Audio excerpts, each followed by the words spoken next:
अस्सलाम वालेकुम व्यूअर्स, मैं हूं समीना पाशा। उम्मीद है आप लोग खैरियत से होंगे। व्यूअर्स, कुछ अहम खबरें और अपडेट्स लेकर इस व्लॉग में आपके सामने हाजिर है जनाब। सबसे पहले तो आप देख सकते हैं कि सबसे बड़ी खबर यही है कि पाकिस्तान में इस वक्त बदतरीन किस्म की लोड शेडिंग हो रही है। ऑफिशियली तो ये अनाउंस किया गया था कि जो आपके पीक आवर्स हैं उसमें 2.25 घंटे की लोड शेडिंग की जाएगी, लेकिन ये दावा बिल्कुल हकीकत से बरअक्स है। शाम होते ही घंटे के बाद फिर घंटे के लिए लाइट जा रही है। घंटे घंटे वाला जो पहाड़ा हमने एक दफ़ा पढ़ा था वो दोबारा हमें नज़र आ रहा है।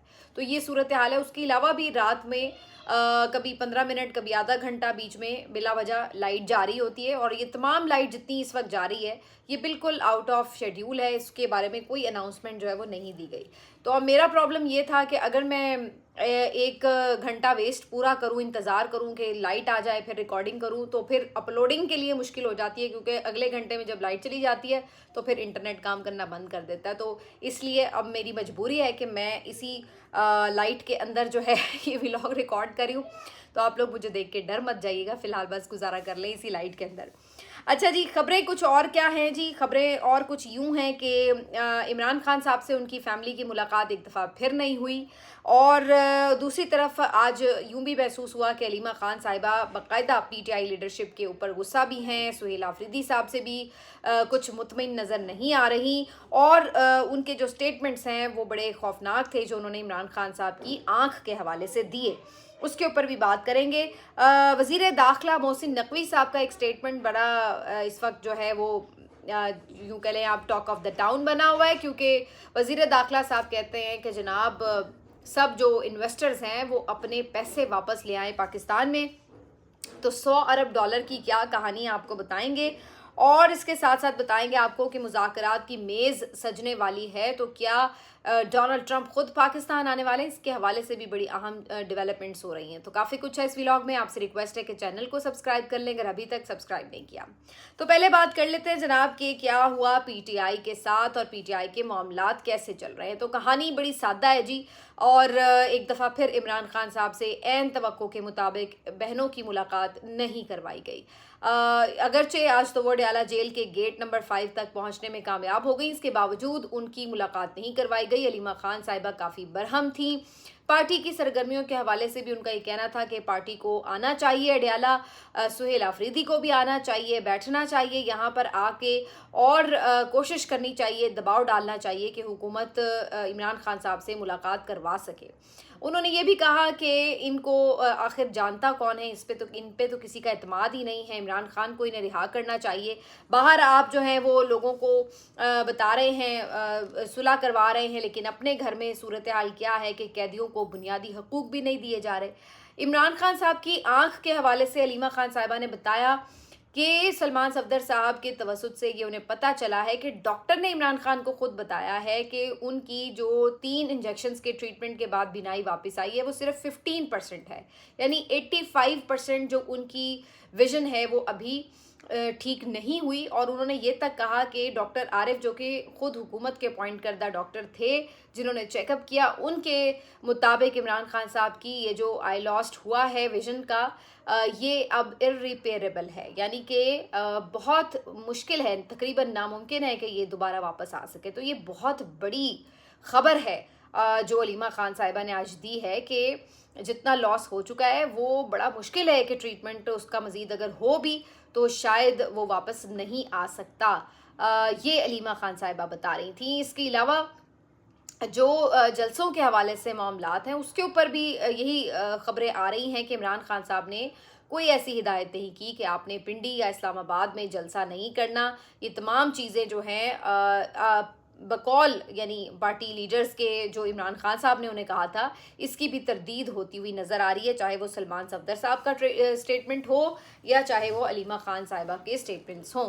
तो इसके बाद अब जो पूरी समझ लें कि पार्टी क़यादत है वो कटहरे में खड़ी नज़र आ रही है, जहां इस हुकूमत के ऊपर ज़ाहिर है कि पहले तो सवाल होना चाहिए कि आखिर क्यों इमरान खान साहब को बुनियादी ट्रीटमेंट से महरूम रखा जा रहा है, क्यों मुलाकातें बंद हैं।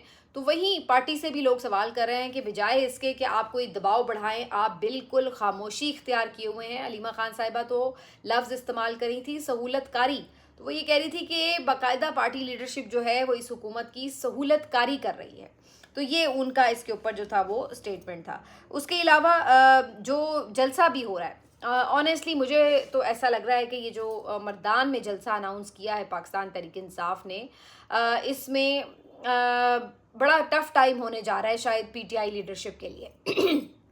ये बात मैं इसलिए कह रही हूँ कि एक तो जो सोशल मीडिया के इनके वॉरियर्स हैं वो बड़े खफा हैं और वो बिल्कुल इस जलसे को सपोर्ट करते हुए माहौल बनाते हुए नज़र नहीं आ रहे, नंबर 1।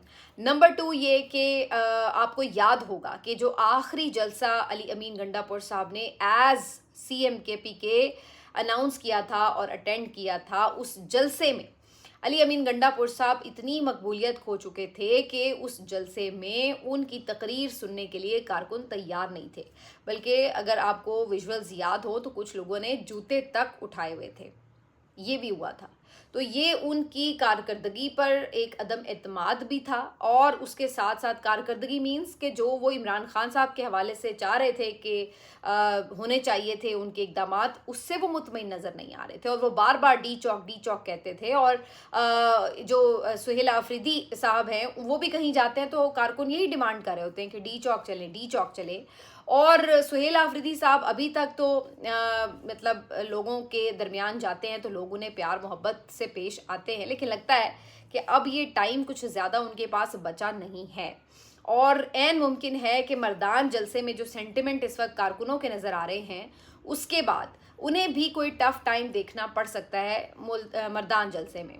ये भी मैं देख रही थी कि कैंपेन चल रही है कि अगर मर्दान जलसे में आप जा रहे हैं तो वहाँ पे जो बैनर्स आप लेके जाएं या जो प्ले कार्ड्स आपने उठाए हुए हों वहाँ पर यानी क़यादत से कारकुन बाकायदा डिमांड कर रहे हों, तो ऐन मुमकिन है कि क़यादत के लिए भी वहाँ पे कुछ सख्त जुमले लिखे हुए हो सकते हैं। तो ये तमाम चीज़ें जो हैं, मुझे तो ये नज़र आ रहा है कि एक तो मुमकिन है कि इस जलसे में शायद बहुत बड़ी तादाद ना इकट्ठी हो सके, जो कि सुहेल आफरीदी साहब चाहते हो उतनी तादाद ना इकट्ठी हो सके। दूसरा, अगर कारकुन जो जमा होंगे भी तो ऐन मुमकिन है कि उसमें कुछ उनको ऐसे सख्त जुमले सुनने को मिलें या कोई ऐसा सख्त रिएक्शन कारकुनों का देखने को मिले, क्योंकि इस वक्त सूरत हाल ये है कि कारकुन गुस्से में है कि इमरान खान साहब की जो विज़न है वो उसके ऊपर वो तकलीफ़ महसूस नहीं हो रही क़यादत को, जो कि कारकुन महसूस कर रहा है, जो कि अलीमा खान साहिबा महसूस कर रही हैं।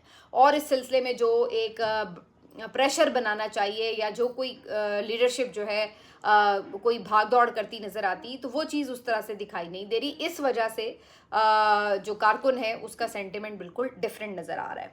तो देखते हैं जी अब जलसा किस तरह का होता है। वैसे तो अब जलसे की फ्यूचर जो है वो इस बात से भी जुड़ जाएगा कि पाकिस्तान में उस वक्त आलमी मंजरनामा क्या बनेगा, क्योंकि याद रखिए कि जलसा जो है वो इतवार के रोज़ है और दूसरी तरफ ये खबरें आ रही हैं कि जुमेरात को ये ऐन मुमकिन है कि दोबारा से वफूद पाकिस्तान पहुंचना शुरू हो जाएं और जुम्मे या हफ्ते को फिर से आप कोई टॉक्स के लिए बैठे हुए हों इस्लामाबाद में। तो अगर ऐसी सूरत हाल होती है तो उस दौरान आप अगर जलसा करते हैं तो उसको वो हाइप सोशल मीडिया पर भी नहीं मिलेगी, उसकी अदरवाइज़ भी मीडिया के ऊपर तो खैर पहले ही कोई रिप्रेजेंटेशन होती नहीं है एज सच। और उसके बाद आपका जो यानी एक मकसद था कि जलसा करके आप कोई इम्पैक्ट क्रिएट करें, वो होता हुआ भी नज़र नहीं आ रहा होगा। तो मुझे अब इस सारी सिचुएशन में नहीं मालूम कि इस जलसे का फ्यूचर कोई बहुत ब्राइट नज़र आ रहा हो। अलबत्ता जो डोनाल्ड ट्रंप साहब की स्टेटमेंट है उसकी वजह से जो टॉक्स का फ्यूचर है वो काफ़ी ब्राइट नज़र आ रहा है। ईरान ने तो पहले ही ये बात कही कि हमें इस्लामाबाद पर एतमाद है और हमारी प्रेफरेंस, हमारी तरजीह ये है कि हम इस्लामाबाद में जाकर मुज़ाकरात करें। तो अगला जो दूसरा राउंड भी हो जिसके लिए हम मुज़ाकरात के लिए तैयार हैं, तो वो हम ये चाहेंगे कि इस्लामाबाद में हो। ये ईरान की तरफ से स्टेटमेंट शाम को आ चुका था। उसके बाद डोनाल्ड ट्रंप का भी स्टेटमेंट आता है और डोनाल्ड ट्रंप भी न्यूयॉर्क टाइम्स से गुफ्तगू करते हुए ये कहते हैं कि फील्ड मार्शल साहब बहुत ज़बरदस्त काम कर रहे हैं और पाकिस्तान में हमारी तरजीह होगी कि हमारा रुझान ये होगा, इंक्लाइंड उन्होंने लफ्ज़ इस्तेमाल किया कि पाकिस्तान में ही अगला दौर भी हो जाए, जैसे कि पहले मुज़ाकरात जो हैं वो पाकिस्तान में ही हुए। और उन्होंने कहा कि ऐन मुमकिन है कि अगले 2 दिन के बाद दोबारा पाकिस्तान का विज़िट किया जाए। अच्छा, अब यहाँ पर ये बात तो कंफर्म हो रही है जो पहले भी हम आपसे डिस्कस कर ही रहे थे कि अगले 2 दिनों में थर्सडे फ्राइडे तक एन मुमकिन है कि दोबारा वफूद जो हैं वो पाकिस्तान के अंदर मौजूद हों। लेकिन साथ ही साथ इस स्टेटमेंट का डोनाल्ड ट्रंप की तरफ से आना, इस पर अभी अगरचे उन्होंने तो ये वजाहत नहीं की कि इस दफ़ा कौन जाएगा मुज़ाकरात के लिए, क्या वही टीम होगी जो पहले थी या डोनाल्ड ट्रंप खुद आ रहे हैं। ये भी कुछ लोग यहाँ पे कर रहे हैं, खबर दे रहे हैं कि डोनाल्ड ट्रंप खुद भी आ सकते हैं। वैसे तो जो अभी इब्तदाई खबर आई थी वो तो कोई इतने ऑथेंटिक सोर्स से नहीं आई थी बाय द वे, क्योंकि वो साजिद तारड़ साहब जो है उनकी तरफ से ये कहा गया था कि डोनाल्ड ट्रंप खुद आ सकते हैं। अब ये खबर ठीक भी हो सकती है और नहीं भी ठीक हो सकती। साजिद तारड़ साहब मुझे नहीं मालूम, मेरा नहीं ख्याल है कि कोई हुकूमती वादों में बड़े कोई करीब समझे जाते हैं, लेकिन बहरहाल उन्होंने ये खबर दी और जियो न्यूज़ पे भी वैसे ये मैंने खबर चलती देखी। तो ये खबरें चहमगोइयाँ होने लगी। उसके बाद डोनाल्ड ट्रंप का न्यूयॉर्क टाइम को ये स्टेटमेंट, उससे भी इस बात में तक़वियत पैदा हुई कि ऐन मुमकिन है कि डोनाल्ड ट्रंप खुद ही आ जाए, क्योंकि अगर ये कोई फाइनलाइज डील करने जा रहे हैं, यानी कि इसके बाद फर्दर अभी कोई मज़ीद निगोसिएशंस का, टॉक्स का दौर नहीं होना और अभी हतमी कोई अनाउंसमेंट होनी है, डिक्लेरेशन कोई तय होना है, एग्रीमेंट होना है, तो उस सूरत में ऐन मुमकिन है कि डोनाल्ड ट्रंप खुद ये चाहें कि ऐसी कोई अनाउंसमेंट जो है वो खुद करें और अपना क्रेडिट खुद लें कि देखें जी मैंने इस मसले का बड़ा हल निकाल दिया। तो क्योंकि आपको ये तो मालूम है उनके मिजाज को देखते हुए कि डोनाल्ड ट्रंप जो है वो कितने अटेंशन सीकर भी हैं और अपनी तारीफ़ करने और करवाने में कितने खुश होते हैं, तो क्रेडिट लेने का उनको बहुत शौक़ है। तो ऐन मुमकिन है कि वो इस सिलसिले में ये करें कि ख़ुद पाकिस्तान आएँ और जो आखिरी अनाउंसमेंट एग्रीमेंट के हवाले से जो भी हो उसको वो खुद कर लें। ज़ाहिर है ऐसी सूरत में पहले से बहुत हद तक मामलात जो हैं पहले तय कर लिए जाते हैं और लास्ट मोमेंट पे ही इतनी बड़ी लेवल की जो क़यादत है वो कुछ बात इस पर कर सकती है। इसके अलावा जो एक और इम्पॉर्टेंट बात है वो ये कि नरेंद्र मोदी को भी डोनाल्ड ट्रंप ने कॉल की और नरेंद्र मोदी ने इसके ऊपर ट्वीट किया है कि जी डोनाल्ड ट्रंप की मुझे कॉल आई है, हमने खित्ते की सूरत हाल पे बात की है, स्ट्रेट ऑफ हुर्मुज़ के ऊपर हमारा ख्याल है कि इसमें सिक्योर भी होना चाहिए और सबके लिए होनी चाहिए वगैरह वगैरह। तो ये टाइप की उन्होंने गुफ्तगू की। इससे भी कुछ लोग अंदाज़ा लगा रहे हैं कि इसीलिए डोनाल्ड ट्रंप ने नरेंद्र मोदी को एतमाद में लिया है कि अगर ऐन यानी टॉक्स के लिए वो खुद आते हैं तो वो पहले ताकि इंडिया इनसिक्योर ना हो, तो वो इसलिए भी उन्हें कॉल करके एतमाद में ले रहे हैं। तो ये इंडिकेशंस तो हैं कि जिससे लगता है कि डोनाल्ड ट्रंप खुद आ सकते हैं, लेकिन बहरहाल इन दी एंड फिर ये बात अभी सिर्फ इम्कानात की हद तक है। लेट्स सी कि वो वाकई डोनाल्ड ट्रंप अगर पाकिस्तान आते हैं तो ये पाकिस्तान के लिए तो बहुत बड़ी खबर होगी यकीनी तौर पर, और दूसरी तरफ जाहिर है कि उस दिन सारी नज़रें पाकिस्तान पे होंगी तो पाकिस्तान की इंपॉर्टेंस तो एक दफ़ा फिर बहुत ज़्यादा बढ़ जाएगी। लेकिन बहरहाल अभी इस बारे में कोई हतमी ऐलान नहीं हुआ, ये मैं एक दफ़ा फिर से बता दूं आपको। तो ये जनाब इस हवाले से अपडेट है। लेकिन अब जो कहानी है 100 अरब डॉलर की, वो भी आपको बताते चलें कि मोहसिन नकवी साहब जो हैं उन्होंने आज एक तकरीब में ख़िताब करते हुए लोगों को ये कन्विंस करने की कोशिश की कि जिनके पैसे बाहर पड़े हुए हैं उनको चाहिए कि वो पाकिस्तान पैसा वापस लेके आएँ और पाकिस्तान में इन्वेस्टमेंट हो। और इस सिलसिले में उन्होंने एक हैरत अंगेज़ इंकशाफ भी किया और उन्होंने अल्फाज इस्तेमाल किए कि तकरीबन 100 अरब जो है वो लोगों का बाहर पड़ा हुआ है। अगरचे उस वक्त उन्होंने डॉलर का लफ्ज़ साथ में इस्तेमाल नहीं किया, लेकिन आगे चल के उन्होंने कहा कि जितने पैसे लोगों के बाहर हैं अगर उसका 10% भी वो ले आएँ तो 10 अरब डॉलर जो है वो आराम से पाकिस्तान में आ सकता है। तो जिससे तो यही साबित होता है कि उनका मकसद यही था कि 100 अरब डॉलर जो है वो बाहर चला गया है। अब अगर वो ये मुंह से डॉलर का लफ्ज़ इस्तेमाल तो उन्होंने नहीं किया, बाद में ये वजाहत आ गई वजारत दाखिला की तरफ से कि नहीं जी उनका मकसद जो था वो 100 अरब डॉलर का नहीं, वो कह रहे थे कि बाहर चला गया मुल्क से, उन्होंने सिर्फ 100 अरब कहा है। तो अगर वो 100 अरब रुपए कह रहे थे तो फिर तो वो इतनी अमाउंट नहीं बनती और ना ही उसका 10% 10 अरब डॉलर बनता है सर्टनली। तो फिर मेरा ख्याल है कि हिसाब किताब में काफ़ी गड़बड़ कर गए हैं या फिर कवर अप करने की कोशिश है, क्योंकि जैसे ही उन्होंने ये स्टेटमेंट दिया उसके बाद हर कोई ये सवाल करने पे मजबूर हुआ कि भाई 100 अरब डॉलर मुल्क से बाहर चला गया और आपको पता ही नहीं चला। कैसे चले गए 100 अरब डॉलर मुल्क से बाहर? कोई मनी लॉन्ड्रिंग हुई है क्या और किसी को पता नहीं चला और कोई नाजायज़ तरीके से, गैर कानूनी तरीके से पैसे गए हैं? और अगर नहीं गए नाजायज़ तरीके से तो क्यों इसका रिकॉर्ड मौजूद नहीं है? क्योंकि उसी तकरीब में मोहसिन नकवी साहब ने ये बात कही कि जो लोग इसमें मुलव्विस हैं उनको ढूंढना कोई इतना मुश्किल नहीं है। हम 2-3 लोगों को भी पकड़ेंगे तो उस 2-3 लोग उठाए जाएँ तो आप देखें सारी कहानी खुल जाएगी। तो यूँ करके उन्होंने बात की हुई है। वैसे तो मेरा ख्याल है ये उठाए जाने का लफ्ज़ भी कोई इतना मुनासिब नहीं है, लेकिन वज़ीर दाखिला साहब एक तरह से ये एतराफ़ करते हुए नज़र आए कि जनाब अगर 100 अरब डॉलर जो है वो बाहर पाकिस्तानियों का पैसा चला गया, तो इसका मतलब वो जो ख़बरें हम आपको बताते रहे हैं कि ना सिर्फ ये कि इंटरनेशनल इन्वेस्टर्स और इंटरनेशनल कंपनीज़ जो हैं वो वापस अपना सरमाया ले गई हैं, बल्कि इसके साथ साथ जो पाकिस्तानी इन्वेस्टर है वो भी अपना सरमाया यहाँ से निकाल के वापस लेके बाहर के मुल्कों में इन्वेस्ट कर रहा है। तो इससे तो इस बात की तस्दीक होती है। और मेरा ख्याल है कि जब हम दूसरों को ये बात कहते हैं कि जनाब आप अपने पैसे जो हैं वो वापस ले आएँ मुल्क के अंदर और ला के इन्वेस्ट करें जी, ताकि मुल्क को इस वक्त चूँकि डॉलर्स की ज़रूरत है, तो फिर सबसे पहले तो मिसाल यहाँ पे हुकूमत को खुद बनना चाहिए। जो हुक्मरान जमातें हैं उनको खुद सबसे पहले अपनी जो इतनी अरबों डॉलर्स की प्रॉपर्टीज़ बाहर पड़ी हुई हैं उनको सेल आउट करके यहाँ पे इन्वेस्टमेंट करनी चाहिए। फिर वो क्यों अपने असासे बाहर रख के बैठे हुए हैं? मतलब जरदारी फैमिली के सासे बाहर है, यूएई में हैं और मुल्कों में हैं, आपके शरीफ फैमिली के लंदन में हैं और मुल्कों में हैं।